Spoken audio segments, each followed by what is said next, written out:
So eating with chopsticks and picking up that last grain out of the bowl without touching the bowl.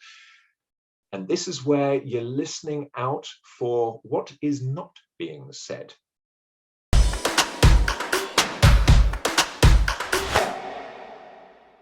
But then things became more professional. And this is where I would refer to the abstract culinary evolution of negotiating as the knife and fork phase, which of course is a lot more civilized and somewhat more respectful.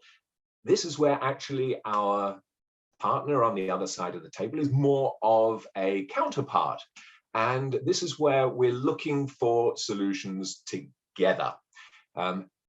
For me personally, this phase was accompanied with the internationalization and globalization of my activities out there in the negotiating field.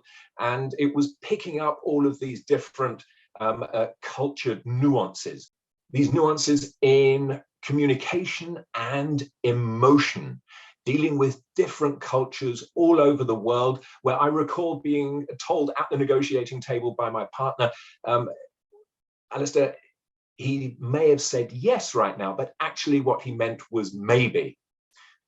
And then later on in the discussion, I heard the counterpart say maybe, and then I was corrected in my understanding, because that actually means no way at all. We need to go back to the drawing board.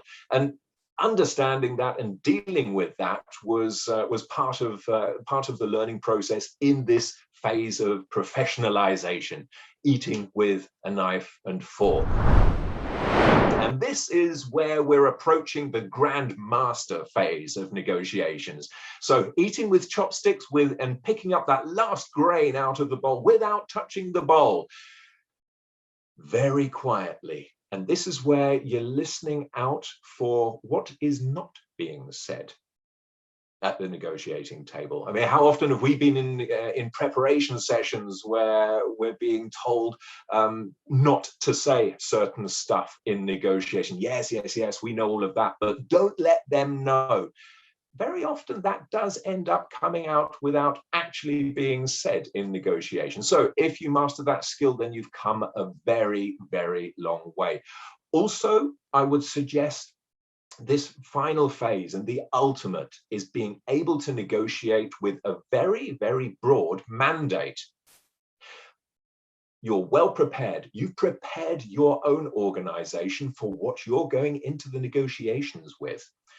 Very seldom do negotiators actually end up with a broad mandate. It is possible. When you get it, it can be real fun, because that is where you've attained this level of being able to co-create a solution and an agreement with your customer or your business partner on the other side. And of course, this is the ultimate level of partnership. So I think when you've attained that, you can probably consider yourself a grand master or mistress of negotiation.